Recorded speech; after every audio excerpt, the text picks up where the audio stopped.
There are some stories that begin in a place that looks peaceful from the outside.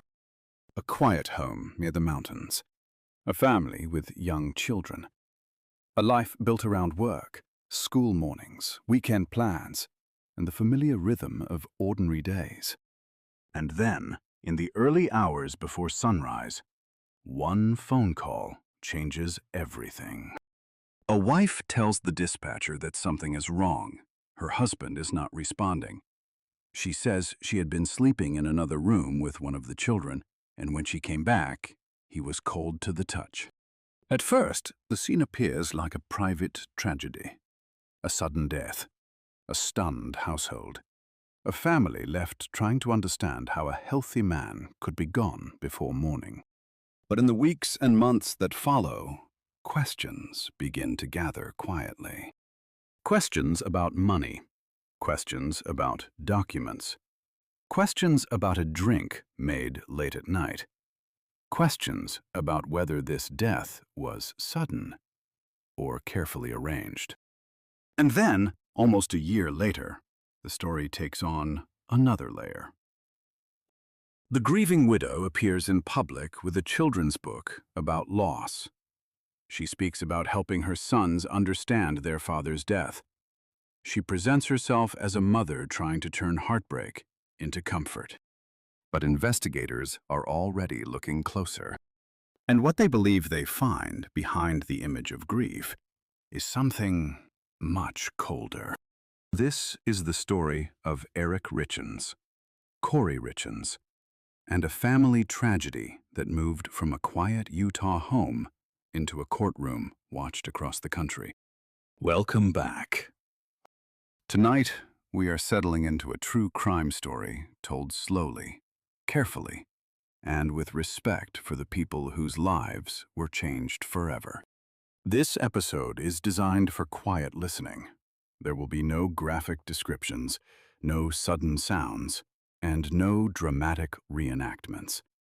Just a calm, steady walk through the documented facts of the case, the people involved, the investigation, and the court proceedings that followed. The case we are covering tonight involves the death of Eric Richins, a husband and father from Utah, and the eventual conviction of his wife, Kouri Richins, who became widely known after publishing a children's book about grief following his death. As always, we will keep our focus on the real people at the center of the story. Eric was not just a name in a headline. He was a son, a brother, a husband, a father, and a man whose family spent years seeking answers. So take a deep breath. Let the room around you become still, and we'll begin in the quiet mountain communities outside Park City, Utah. Summit County, Utah is known for its mountain air, ski towns, open spaces, and homes tucked between ridges and roads that wind through the landscape. It is close to Park City, a place often associated with tourism, winter sports, and scenic calm. But the lives inside these communities are not postcards. They are ordinary and complicated. People work, raise children, build businesses, take on debts, make plans, and carry private worries that neighbors may never see. Eric Richins was 39 years old when he died in March of 2022. He worked in masonry and construction-related business, and those close to him described him as hardworking and deeply connected to his family. He and Kouri Richins had 3 young sons. From the outside, the Richins family appeared to be building a full life. There was a home, children, business interests, and the busy pace that comes with marriage, parenting, and work. Kouri was involved in real estate. She bought, renovated, and sold properties. She also had ambitions that seemed to reach beyond the life she already had. But behind that surface, court proceedings would later describe serious financial stress. According to prosecutors, Kouri Richins was deeply in debt. They argued that she was under financial pressure connected to real estate investments, loans, and business obligations. They also said she believed Eric's death would give her access to a large estate and insurance money. Eric, according to evidence discussed in court, had taken steps that complicated that plan. Prosecutors said he had changed aspects of his estate planning, placing control in other hands rather than leaving everything directly to Kouri. This would become important later, because the state's theory was not only that Eric was killed, but that he was killed for financial gain. In relationships, money can become a silent pressure. It can sit behind conversations. It can shape decisions. It can create secrecy. And in this case, investigators would eventually look closely at financial records, insurance policies, alleged forged signatures, and the question of who stood to benefit. But before all of that became public, before the courtroom, before the national attention, there was a family home and one ordinary evening in early March. On the night of March 3rd, 2022, into the morning of March 4th, Eric and Kouri were at home. Their children were in the house. According to later accounts, Kouri said she made Eric a Moscow Mule, a cocktail, and brought it to him. Hours later, Eric was unresponsive. The 911 call came in the early morning. Emergency responders arrived, but Eric could not be saved. For a family, a moment like that is not a headline. It is a before and after. There is the life before the call, and then there is everything after. At first, the death of a young father can feel impossible to understand. It can look like a medical emergency, a hidden condition, a sudden accident. But toxicology results later showed the presence of fentanyl, a powerful synthetic opioid. Prosecutors said the amount was lethal, and they argued that Eric was not someone with a known history of opioid use. That toxicology result shifted the direction of the case. A sudden death became a suspicious death. A private loss became a criminal investigation. And investigators began to look not only at the final night, but at the weeks before it. According to prosecutors, Eric Richins did not die by accident. The state argued that Kouri Richins gave him a drink laced with fentanyl in their home near Park City, Utah, in March of 2022. They said the amount in his system was far beyond what would be expected in an accidental exposure. The jury later accepted the prosecution's case and convicted Kouri of aggravated murder. But a true crime story is not only about the final act. It is often about the pattern that investigators believe came before it.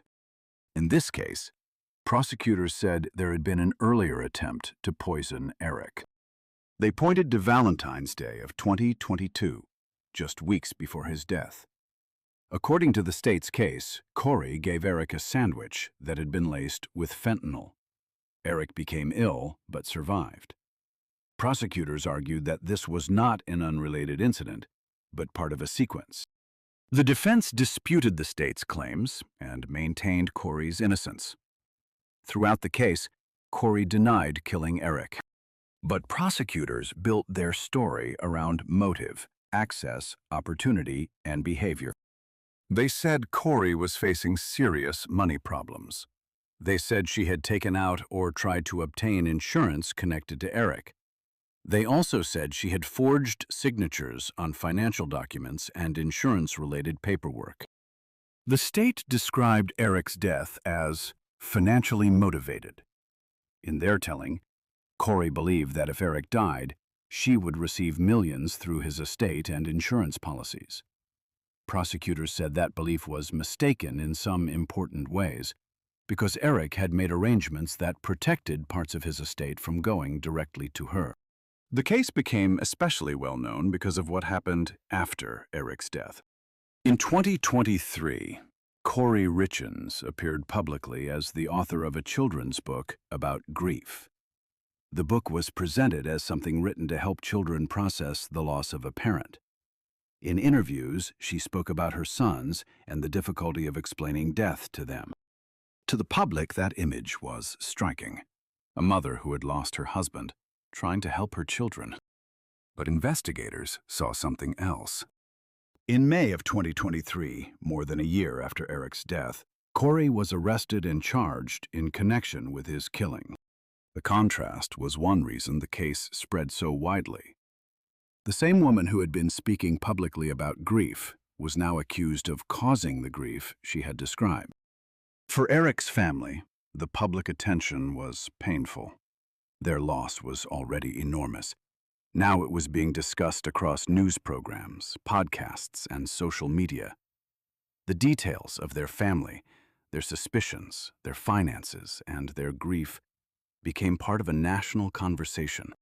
And still, the legal process moved slowly. A criminal case is not solved in a headline. It moves through filings, hearings, arguments, motions, evidence, witness testimony, and the long patience of the court. Kouri pleaded not guilty. Her defense challenged the prosecution's case, and the question that would eventually go before a jury was simple in wording, but heavy in meaning. Did Kouri Richins intentionally kill Eric Richins? Investigators began with the final morning. They had the 911 call. They had the home. They had the circumstances described by Kouri. They had Eric's body and later the toxicology findings. The presence of fentanyl raised immediate questions. Where did it come from? How did it enter Eric's system? Did Eric knowingly take it, or was it given to him without his knowledge? Prosecutors argued that Eric had not been a drug user. That point mattered because the defense could suggest other possible explanations, while the state tried to show that accidental or voluntary use did not fit the evidence. Investigators then widened the lens. They looked at financial records. They looked at insurance policies. They looked at alleged forged signatures. They looked at communications. They looked at Kouri's real estate business and debts. The prosecution's theory was that the financial pressure was not background noise. It was the reason.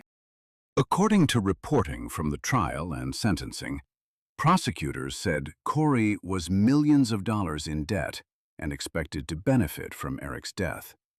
They said she had secretly taken out insurance policies and had used forged signatures in connection with financial arrangements. The state also focused on alleged efforts to obtain fentanyl. One witness connected to the case was Kouri's former housekeeper, who testified about drug-related requests. The defense questioned credibility and challenged the reliability of witnesses connected to illegal drug activity. That became one of the case's difficult areas. Prosecutors relied in part on testimony from people with complicated histories, while the defense tried to show that the state's story was not as certain as it appeared. This is common in criminal trials. The courtroom does not usually receive a perfect story wrapped in clean lines. It receives fragments, records, phone data, witness memories, financial documents, lab reports, and statements made under pressure. The jury's task is to decide whether those fragments form proof beyond a reasonable doubt. In Kouri Richins' case, the jury heard weeks of testimony. They heard about the night Eric died.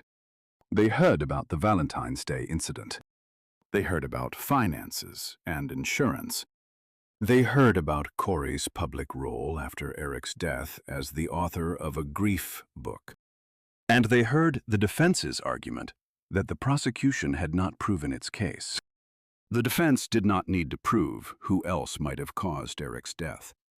In the American criminal system, the burden was on the state. Kouri was presumed innocent unless the jury found the evidence proved guilt beyond a reasonable doubt. But after deliberation, the jury convicted her.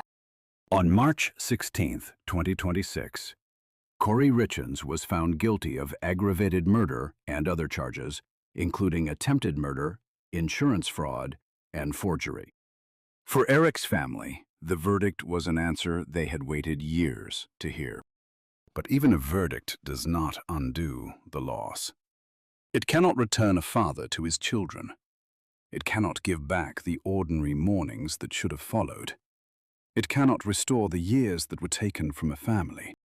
It can only say, in the language of the court, what the jury believed happened. By May of 2026, the case had reached sentencing. The date carried a painful weight. The sentencing took place on May 13th, 2026, which would have been Eric Richins' 44th birthday. In court, Judge Richard Mrazek heard impact statements and arguments before imposing the sentence. Kouri Richins addressed the court and continued to maintain her innocence. Her attorneys said they planned to appeal. The prosecution asked for the harshest sentence available, arguing that the crime, the financial motive, and the conduct around the case showed that Kouri should never be released. The judge sentenced her to life in prison without the possibility of parole. Additional sentences were also imposed for the other convictions, including attempted murder, insurance fraud, and forgery. Court reporting noted that Eric and Kouri's sons, through statements, expressed fear about the possibility of their mother being released. Because they were children, and because this case involves deep family trauma, it is important to treat that part of the story with care. Their lives have been shaped by events no child should have to carry. The courtroom could provide a legal ending, but not an emotional one. For the Richins family, the sentencing was another step in a long process of grief, anger, and survival. For Kouri's side, it was not over. She maintained innocence and planned to continue fighting through appeals. That is where the case stands now. A conviction, a life without parole sentence, and the possibility of further legal challenges. There is something especially unsettling about cases that happen inside a family home. A home is supposed to be the place where people are safest. It is where children sleep, where ordinary meals are made, where birthdays are planned, where small routines become the shape of a life. In the Richins home, prosecutors said, that trust was broken in the most devastating way. Eric Richins went to sleep one night in March of 2022 and never saw the morning. His sons lost their father. His family lost someone they loved. And the years that followed became a public search for truth. The story drew attention because of its unusual and painful contradictions. A widow wrote a book about grief. Investigators alleged she had caused the grief herself. A mother spoke publicly about helping her children heal. A jury later found that she had taken their father from them. But behind the headlines is a quieter truth. Eric Richins was a person before he was a case. He had people who knew his voice, his habits, his work, his hopes, and his place at the center of a family. He was not defined by the final night of his life, even though that night became the reason strangers learned his name.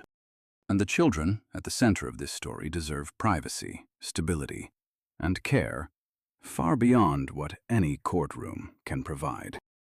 True crime often asks us to look closely at the darkest parts of human behavior. But it should also ask us to remember the people left behind. The Richins case is not only a story about money, suspicion, poison, and legal proof. It is a story about trust, about how carefully a public image can be built, about how grief can be real for some people, performed by others, and weaponized in ways that are difficult to understand, and about how long it can take for a family to hear an answer that still cannot make them whole. Tonight, as we leave this case, we leave it not with shock, but with stillness. A quiet thought for Eric Richins, a quiet thought for his sons, and a reminder that every true crime story begins not with a mystery, but with a life. Thank you for listening. If this story stayed with you, You can continue with another calm, true crime episode when you are ready. For now, let the room become quiet again. Rest well, take care of yourself, and good night.